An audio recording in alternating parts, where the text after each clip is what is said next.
ఇక మూసీ పనులు పరుగులు పెట్టాలట. భూసేకరణకు వేగవంతం చేయండి. సీఎం రేవంత్ అని చెప్తాడు. ల్యాండ్ పూలింగ్ పై స్పష్టమైన విధానం ఉండాలి. ఫేజ్ 2 పనులకు వెంటనే టెండర్లు పిలవండి.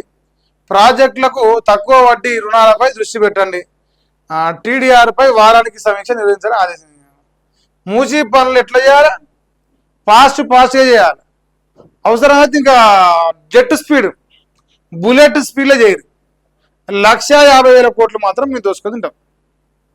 1,50,000 దోసుకొని తింటాను మాత్రం మాకు అవకాశం కల్పించండి అని చెప్పేసి చెప్తున్నాను. రేవంత్ అన్న ఇప్పుడు ఈ మూసీ ప్రక్షాళన విషయంలో రాష్ట్రం మొత్తం అడుగుతున్నారే.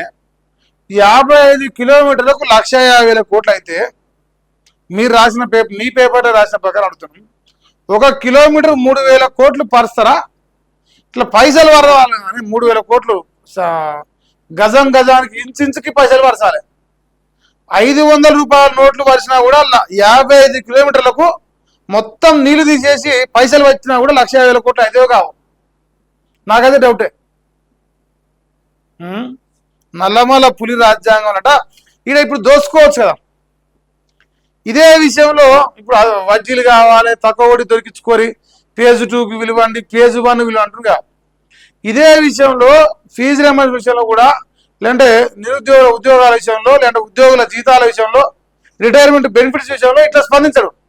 ఎందుకంటే ఆ పైసలు మనకు డైరెక్ట్ రావు కదా. వాళ్ళకి డైరెక్ట్ వెళ్ళిపోతే వాళ్ళ కమిషన్ రావు. ఇప్పుడు ఈ మూసీ ప్రక్షాళనలో 1,00,000 కోట్ల కమిషన్ ఉన్నది. 1,50,000 కోట్లు తెలంగాణ రాష్ట్ర ప్రజల సంపదను అప్పనంగా దొబ్బితినేందుకు రేవంత్ రెడ్డి ఈ మూసీ ప్రక్షాళన మొదలుపెట్టింది. సో ఇందులో జరిగే స్కామ్ అందరికీ తెలుసు.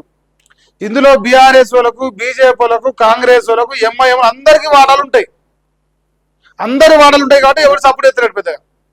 ఒకవేళ బీఆర్ఎస్ వాడుకోదలుచుకుంటే మీరు కట్టిన కాళేశ్వరం పైన 7 దోషిట్ల మన్నెత్తు పోసి 1,00,000 కోట్ల అవినీతి, 1,00,000 కోట్ల అవినీతి 1,00,000 సార్లు చెప్పింది. మరి 1,50,000 కోట్ల అవినీతి అని చెప్పేసి ఒకసారన్నా మీ నోటికి వెళ్ళి గట్టి నిలే ఏదో ఉన్నదా లేదా అన్నట్టు వ్యాపారాలు వదిలేస్తారు. అంటే మీకు అలాగే లోపాయికార ఒప్పందం డౌట్ వస్తుంది మాకు. మూసీ ప్రక్షాళన ఆగదని తెలిసేసిరా మీరైతే. ఇంకా చూడు, కులగణ ప్రశ్నావళిని రద్దు చేయండి. ప్రధాని మోదీ ఖర్గే, రాహుల్ గాంధీ లేఖలు రాసినట. ప్రస్తుత పద్ధతిని తాము అంగీకరించబోమని వ్యాఖ్యానించి తెలంగాణ మోడల్ అమలు చేయాలని సూచించిన. Very good. మీకు గొర్రెలు ఏం ఉన్నాయి, బర్రెలు ఏం ఉన్నాయి, దునపోతులు ఏం ఉన్నాయి, మీకు మంచోనికి ఓటేసిరా, లంగోనికి ఓటేసిరా, దొంగకు ఓటేసిరా, ఇవన్నీ ప్రశ్నలు అంటే చేసురా. ఇవన్నీ తీసేయరు. తెలంగాణ మోడల్ అంటే ఏది? కుల గణన విషయంలో తెలంగాణ మోడల్ చేసి ఒక ఆయన వాళ్ళ కాంగ్రెస్ పడే ఉత్సవ దగ్గర పెట్టింది. మరి గట్టిగా చేద్దామా అది కూడా చెప్పరు. తెలంగాణ మోడల్ అంటే తెలంగాణ మోడల్ అలా కూడా ఉత్సవ దగ్గర అంటే చేస్తారు. మరి అది కూడా రాహుల్ గాంధీ గారు తెలంగాణ మోడల్ అంటున్నట్టు ఇంకా